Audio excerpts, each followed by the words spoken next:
चलिए देखिए ध्यान दीजिए, ठीक है ना। कल हम लोग न्यूमेरिकल देख रहे थे, अब कुछ उससे रिलेटेड कुछ और भी, ठीक है ना, टाइप है न्यूमेरिकल का, उसको आगे देख लेते हैं, ठीक है। तो देखिए कल हम लोग जहां खत्म किए थे वहीं से आगे और क्वेश्चन को देखेंगे। अगर क्वेश्चन आपसे पूछ लिया जाए 1 मोल कैल्शियम परमाणु का द्रव्यमान कितना होगा 40 ग्राम, बताए थे कि 1 मोल में अगर 1 मोल का द्रव्यमान पूछे उस पदार्थ का परमाणु द्रव्यमान के बराबर होगा। कल बताए थे कि नहीं बताए थे, ठीक है ना। तो यानी कि कैल्शियम का कितना होता है परमाणु द्रव्यमान 40, तो 1 मोल कैल्शियम का भी कितना हो जाएगा 40 हो जाएगा। आया समझ में? उसी तरह से यानी कि इसका अर्थ अगर देखिए तो 1 मोल में कितना, यानी कि संख्या में अगर बात कीजिएगा तो 1 मोल में संख्या तो उतना ही रहेगा सबका बराबर। इसको एवोगाड्रो संख्या ही बोलते हैं। क्या बोलते हैं? एवोगाड्रो संख्या। आया समझ में? एवोगाड्रो संख्या ही बोलते हैं। 1 मोल को क्या बोलते हैं? एवोगाड्रो संख्या ही बोलते हैं।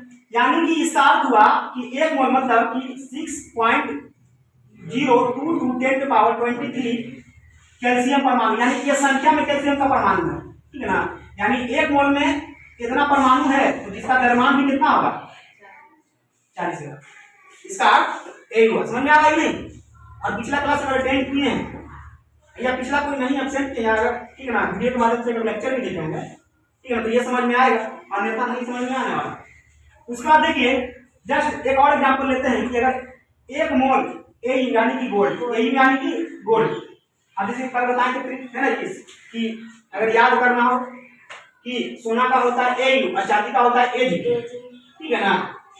तो एयू और एजी दोनों ए से स्टार्ट हो रहा है, यू और जी में ज्यादा का अंतर नहीं है, खाली से नीचे हो जाएगा, कंफ्यूजन ना हो इसलिए एक लॉजिक दिए हैं कि देखिए अगर मान लीजिए कोई सोना अगर बहुत पे रहा है तो पैसा वाला रहेगा, पैसा वाला सब नहीं बताया लेकिन पॉसिबिलिटी के लिए घमंड रहेगा।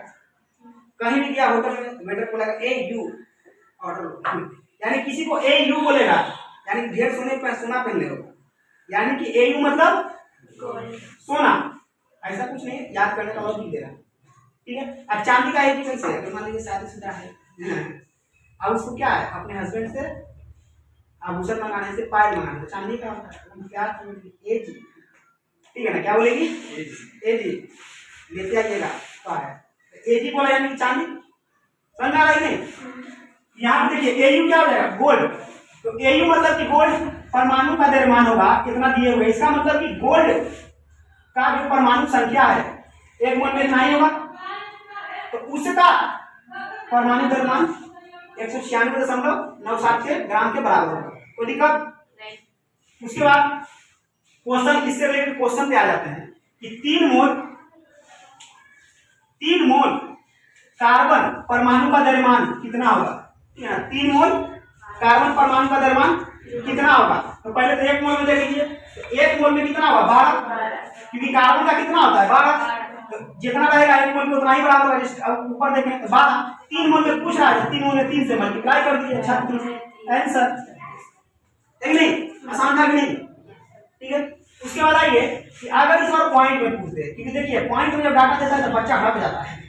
मैथ में भी देखिएगा जैसे नंबर सिस्टम से नंबर सिस्टम वगैरह आ जाएगा उसमें जान बूझकर तो मैथ का कैलकुलेशन देता है, जैसे गुना जोड़ घटाव भागा सबको तो आता है, तो सिंपल डाटा से देगा 5 गुने 6 गुने 8 गुने 9 10, तब गुना भागा कुछ में देगा फटाक से कर देगा, जान के नाम से सब लोग देगा, ठीक है। ये कैलकुलेशन आते हुए बच्चा हट जाए, तो हो सके अगर आप पैसा देते यहाँ भी हटना नहीं है, कुछ नहीं करना है कि 0.4 मोल एफ यानी कि आयरन में परमाणु द्रव्यमान में, ठीक है ना, कितना होगा।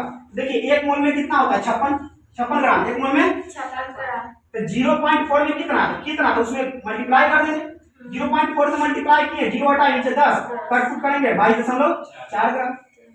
समझ में आ रहा है नहीं? कितना 22.4 ग्राम। कहने का मतलब है कि 0.4 मोल लोहे के परमाणु का जो द्रव्यमान होगा कितना होगा 22.4 ग्राम। कोई दिक्कत? उसके बाद अब दूसरा टाइप में आ जाइए, हो सके क्वेश्चन आपको घुमा के पूछ दे इस बार, ठीक है ना। इस तरह से पूछे कि पहले ग्राम दे दे और कितना परमाणु होगा, कितना परमाणु होगा, यानी कि तो कभी भी देखिए क्वेश्चन में आपको क्या पूछे परमाणु की संख्या, तो कॉन्सेप्ट क्या है कि पहले आपको मोल निकालना होगा। क्या निकालना होगा? पहले आपको मोल निकालना होगा। कभी भी आपको परमाणु की संख्या पूछे कहीं भी क्वेश्चन पढ़ लीजिए, लास्ट में अगर पूछा तो कितना परमाणु की संख्या कितना होगा, पहले आपको क्या निकालना, मोल। मोल निकालिएगा तभी जाके आपको परमाणु की संख्या पता चलेगा, क्योंकि आपको पता है कि एक मोल में फिक्स संख्या कितना है, तो आप मोल निकाल लीजिएगा तो आप उसमें पहुंच जाइएगा, है कि नहीं। आप एक मोल में आपको पता है, अगर मान लेते हैं कि ठीक है ना, एज्यूम कर लेते हैं कि एक मोल में 10 है, एक मोल में तो अगर 2 मोल निकलता है तो 20 होगा, 3 मोल निकलता है तो 30 होगा, और 1 बटा आधा मोल निकलता है तो 5 होगा। तब मोल पर तो संख्या आराम से निकल सकता है, संख्या निकलना आसान है, इसीलिए बोल पहले मोल को निकालें। देखिए यहाँ इसलिए आपको कॉन्सेप्ट की तरह आपको दे दी है, स्टार्ट यहाँ पे लगा देना। कॉन्सेप्ट ये कि नंबर ऑफ आइटम पूछे तो सबसे पहले क्या निकालना है, फर्स्ट ऑफ ऑल मोल को निकालना है। जैसे कि 1 मोल क्लोरीन परमाणु का द्रव्यमान कितना होता है, 35 ग्राम। यहाँ पे क्वेश्चन पूछा है 76 ग्राम में कितना होगा, 76 ग्राम में कितना होगा, तो 1 मोल में हमको पता है 35.5 ग्राम कहाँ से आया, ठीक है ना, 35.5 ग्राम। तो नहीं बताएं जितना क्लोरीन का परमाणु द्रव्यमान होगा वही 1 मोल में उतना ही होगा, समझ आ रहा, तो वही से हुआ है। अब देखिए यहाँ पे 76 में पूछा, यानी हम कह सकते हैं कि 35.5 ग्राम बराबर 1 मोल कह सकते हैं। और क्वेश्चन में पूछ कितना रहा है, 76 का, यानी 76 का यानी कि इससे दुगना पूछ रहा है, यानी कि 2 से इधर मल्टीप्लाई करेंगे ना जी। तो यहाँ भी देखिए 1 मोल से 2 मोल के बराबर वैल्यू हो जाएगा कि नहीं। यानी कि कहने का मतलब है कि हमारे 2 मोल में पूछ रहा था, तो 2 मोल में कितना आएगा, क्योंकि हमको पता है 1 मोल में 6.022 10 to power 23, ठीक है। तो 2 में कितना होगा, 2 से मल्टीप्लाई कर दीजिए तो कितना होगा 12.044 गुने 10 की पावर 23 हो गया। तो निकल मोल निकल के कितना आसान है, ठीक है ना। उसका लाइए एक और क्वेश्चन पे अगर पूछ दे कि 54 ग्राम एल्युमिनियम के कितने परमाणु हुए, देखिए यहाँ क्या पूछ रहा है परमाणु, हम पहले 1 मोल निकालेंगे, 1 मोल में कितना आ रहा है उससे जितना आएगा उसे मल्टीप्लाई कर देंगे।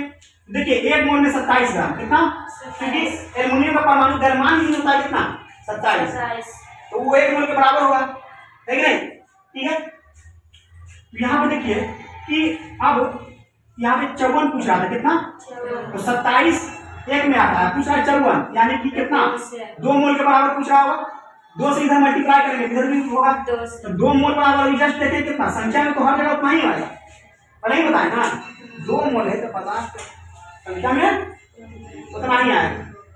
आ समझ, जैसे फिर से एक बार समझ लीजिए कि पदार्थ में उतना ही आएगा, जैसे कि अगर 12 दर्जन सॉरी 1 दर्जन में 12 बचता, तो आप 12 को सुई ले लीजिए, 12 को प्लास्टिक ले लीजिए, 12 को लोहा ले लीजिए, 12 को सोना ले लीजिए, 12 को ईंट ले लीजिए, सब कहलाएगा क्या, 1 दर्जन, क्या कहलाएगा, तो संख्या में सब उतना ही है, लेकिन क्या वजन सबका एक होगा, नहीं ना होगा, डिपेंड करता है कि वस्तु किस तरह का है, यानी वो किस तरह के आइटम या मॉलिक्यूल से बना हुआ है।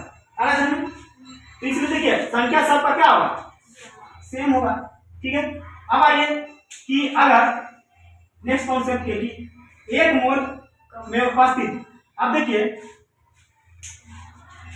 जो आपका अनुपात, ठीक है ना, परमाणु का संबंध तत्व से, ठीक है ना, तो यौगिक अगर निकालेंगे तो परमाणु द्रव्यमान नहीं है, तो क्या निकालना होगा, आणविक द्रव्यमान निकालना होगा, क्या निकालना होगा, आणविक द्रव्यमान निकालना होगा, क्योंकि यौगिक बनने में क्या होता है, ठीक है ना, यौगिक बनने में परमाणु होता है लेकिन एक दूसरे तरीके से ढंग बन के पहले क्या बनाता है अणु, तब जाकर क्या बनाता है यौगिक, पिछले क्लास में बताए थे, ठीक है ना, कि परमाणु का संबंध तत्व से, तो अणु का संबंध यौगिक से। तो यहाँ पर यौगिक को और आसान में निकालना कि अगर 1 मोल कंपाउंड यानी यौगिक में उपस्थित अणुओं का द्रव्यमान बराबर क्या होगा, आणविक द्रव्यमान के बराबर, इसके बराबर, जैसे कि जस्ट देखे थे कि 1 मोल किसी तत्व में उपस्थित परमाणु का द्रव्यमान उसके परमाणु द्रव्यमान के बराबर होता है, तो अणु में भी जस्ट अप्लाई हो जाएगा क्योंकि यौगिक है। देखिए 1 मोल यौगिक में उपस्थित अणुओं का जो द्रव्यमान होगा उसके आणविक द्रव्यमान में क्या होगा, बराबर होगा। आगे समझ में आ जाइए, आगे देखिए कि क्वेश्चन इसी पे आधारित करा रहे हैं कि 1 मोल कार्बन डाइऑक्साइड का द्रव्यमान, तो 1 मोल जो कार्बन डाइऑक्साइड का द्रव्यमान क्या होगा, तो कार्बन डाइऑक्साइड में मौजूद आणविक द्रव्यमान के बराबर होगा नहीं होगा, ठीक है ना, यानी पूछ दे कि 1 मोल कार्बन डाइऑक्साइड का, ठीक है ना, द्रव्यमान क्या होगा, तो चूंकि कार्बन डाइऑक्साइड बनने में अणु में भाग, तो अणु का जितना द्रव्यमान होगा वही कार्बन डाइऑक्साइड का द्रव्यमान होगा, है कि नहीं? समझ आ रहा है ना? ठीक है, जैसे कहने का मतलब है कि अगर हम कोई चीज बना रहे हैं, मान लीजिए खाने वाला कोई चीज बना रहे हैं, तो जितना मटेरियल डाले हैं उस सब का जितना वजन होगा सब मिला के उस बना हुआ खाने वाला पदार्थ का वजन आ जाएगा। समझ आ रहा है कि नहीं? ठीक है, तो उसमें देखिए कि कहने का हमको पता है कि कार्बन का होता है 12, ऑक्सीजन का होता है 16। तो देखिए कार्बन डाइऑक्साइड बनने में कार्बन का कितना 1 और ऑक्सीजन का कितना 2, तब बना है CO2, है कि नहीं? तो यहाँ पे देखिए एक कार्बन के लिए कितना 12 और ऑक्सीजन के लिए 16। यहाँ पे एक था 12 का 12 ही हो जाएगा, मल्टीप्लाई करेंगे तो, है ना? और ये कितना हो जाएगा 32, जोड़ के कितना होगा 44। यानी समझ आ रहा है कि कार्बन डाइऑक्साइड का जो द्रव्यमान करते हैं कितना 44। उसी तरह आप आइए कि 1 मोल जल का कितना होगा, 1 मोल जल का कितना होगा? जल बनने में देखिए हाइड्रोजन 2 और ऑक्सीजन 1, तो ये बताएं हाइड्रोजन 1 के लिए 1, 2 के लिए 2 और ऑक्सीजन के लिए 16, 16 2 18। कॉपी कलम छुए आंसर क्या आ जाएगा 18 आ जाएगा कि नहीं? 18 ग्राम। अब 3 मोल कैल्शियम ऑक्साइड का पूछे, 3 मोल आपको पता है कि कैल्शियम का कितना होता है 40 और ऑक्सीजन का कितना 10 देखें 16। तो 1 मोल का कितना आ जाएगा 56। पूछ रहा है 3 मोल, तो 56 से 3 से मल्टीप्लाई कर दिया 168। समझ में आ रहा है कि नहीं? अब देखिए आगे क्वेश्चन अगर पूछ ले कि 36 ग्राम जल में, इस बार ग्राम में पूछा है, ठीक है ना? क्वेश्चन घुमा के पूछेगा कि 36 ग्राम जल यानी क्या है H2O, क्या है H2O में कितने अणु उपस्थित होंगे? इस बार अणु कितना उपस्थित होगा? समझ में आ रहा है? पहले द्रव्यमान पूछ रहा था, अब क्या पूछ रहा है अणु कितना उपस्थित होगा। तो देखिए जल का 1 मोल बराबर 18 ग्राम, अभी जस्ट देखें 1 मोल बराबर 18 ग्राम हम लोग निकाल लें, तो 1 मोल बराबर 18 ग्राम, ठीक है ना? यानी कह सकते हैं कि 18 ग्राम बराबर 1 मोल, तो 36 ग्राम पूछ रहा है यानी कितना, इधर 2 से गुना, इधर कितना 2 से गुना यानी 2 मोल। 2 मोल में कितना, अभी बताएं कि जब भी परमाणु की संख्या पूछे या अणु की संख्या पूछे तो क्या हमको निकालना है, मोल निकालना है, मोल निकालना है। यहाँ पहले मोल निकाल लिए, 2 मोल आया और हमको पता है कि 1 मोल बराबर, ठीक है ना 6.022 10 के पावर 23। अब 2 से मल्टीप्लाई कर देंगे 2 मोल आया है तो कितना आ जाएगा 12.044 इंटू 10 के पावर 23। और नहीं तो ऐसे यहाँ देखे ना, यहाँ 2 मोल का कितना आ रहा है, ठीक है ना? यहाँ 2 और आपको प्रीवियस क्लास में बताए थे कि 1 मोल चाहे परमाणु की संख्या बोले 6.022 10 के पावर 23 ही आएगा, चाहे 1 मोल अणु की संख्या बोले वो भी कितना आएगा 6.022 10 के पावर 23 ही आएगा, या 1 मोल आयन का संख्या बोले वो भी कितना आएगा, ठीक है 6.022 10 के पावर 23 ही आएगा। क्यों? क्योंकि तीनों सूक्ष्म कण है जिससे भी किसी भी पदार्थ का निर्माण होता है। समझ आ रहा है नहीं आ रहा? ठीक है, तो ये आपको आज बताएं, इसमें कोई दिक्कत नहीं, ठीक है? टाइम भी हो गया है, ठीक है ना? हम सोचेंगे 2 छोटा टॉपिक और बचा हुआ था, इस चैप्टर का लास्ट टॉपिक था, ये चैप्टर आज खत्म हो जाता, ठीक है ना? लेकिन चूंकि समय भी हो गया है और मैथ के लिए आपका सर भी आ गया, ठीक है? तो कल इसके आगे जो छोटा छोटा टॉपिक है उसको खत्म करेंगे, तो इस वीक में ये चैप्टर खत्म हो जाएगा। नेक्स्ट वीक में हम लोग पढ़ेंगे क्या, एटॉमिक स्ट्रक्चर, परमाणु संरचना, ठीक है? तो इसको यहाँ तक आज यहीं रख दीजिए।